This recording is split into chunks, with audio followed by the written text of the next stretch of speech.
Oh, here's the man of the night, Mr. Jack Rudloe. Come right up. Okay.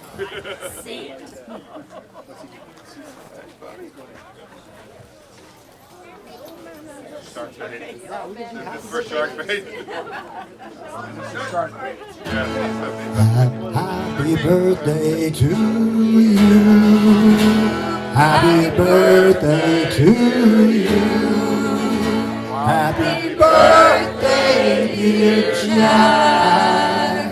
Happy birthday to you.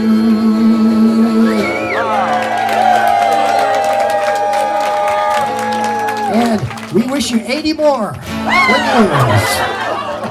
The turtles wish you 80 more good years.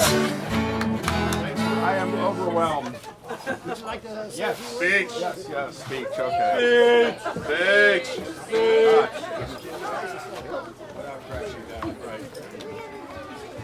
I've been trying to figure out what to say. I have to say, this is one of the few times in my life when I've actually been overwhelmed. You know, I can usually deal with a lot of things, and this is just amazing. And this is just a wonderful affirmation of the work that we were doing. Let me tell you that it was never planned to have this Gulf specimen, okay? When I first got booted out of FSU, I said the most important thing to me is learning nature regardless of whatever. And I kind of moved down here and started collecting creatures and all of that. And that's basically what it was the excitement of the animals and picking them up and doing all the stuff that the kids love and everybody else loves to do, which is to touch and connect and everything else.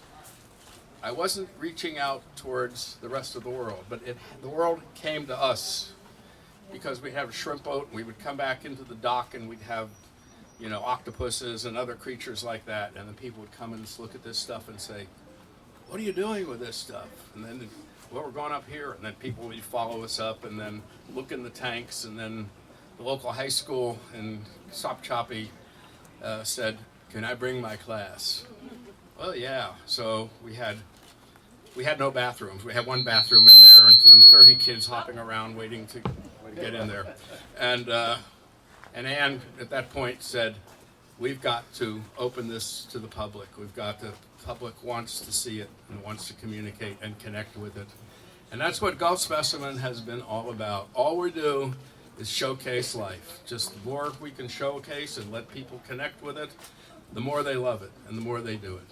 What makes us a little bit different is that I've had a message since I basically started it that said, this environment's in trouble and we're going to do what we have to do to try to slow it down or stop it or whatever.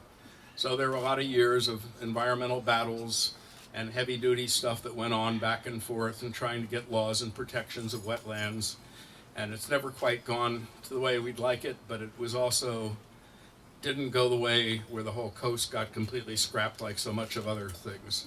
If I had a part with that and Ann had a part, I'm glad to do it. But we have other people like, you know, Doug Alderson, other people that have been all pushing away and talking about it. And we've had all these kids that are growing up and see all this life. Maybe we're not getting involved in the politics and saying who's doing this and who's doing that or whatever, but just to get the appreciation. And the appreciation is here.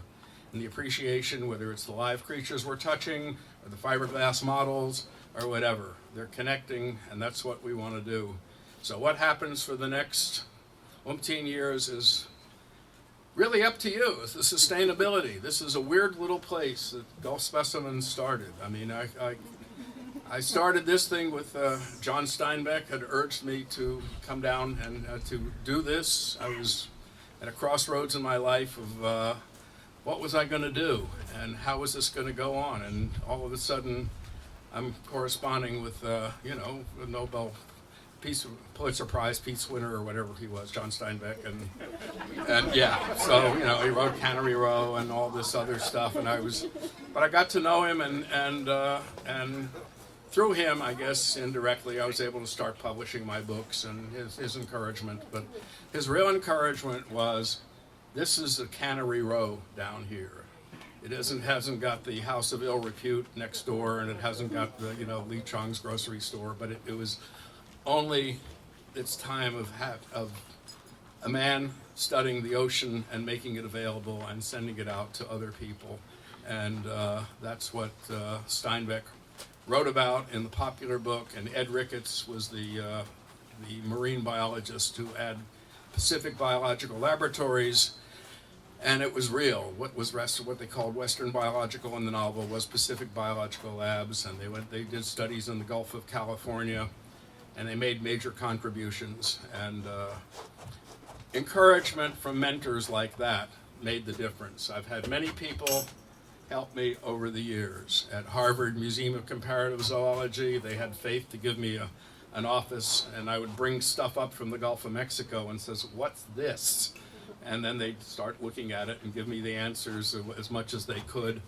And then all the different places that I would be sending creatures out to get names on them, so it sounded like I really knew a lot of stuff, but I was getting the names from all these different creatures, and from Harvard, from Yale, from the American Museum of Natural History. This is how we had to do it to begin with. So here's the future right here, this young man, and all these other young people, and these are the people for the next 80 years that we want to see them go on and do it. So I can't thank you all enough for coming out, and this is a wonderful thing to see, and I'm just looking around, and all these people came to my birthday party, and oh my God, so thank you. All right.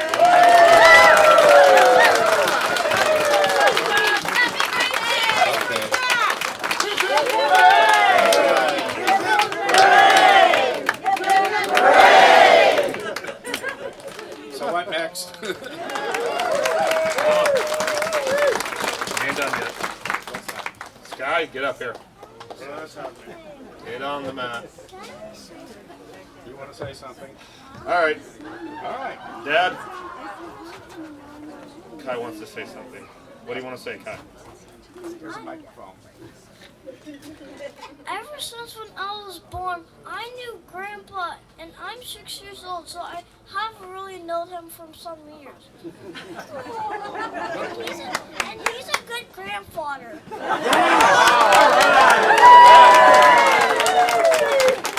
Well, that's going to be hard to follow up.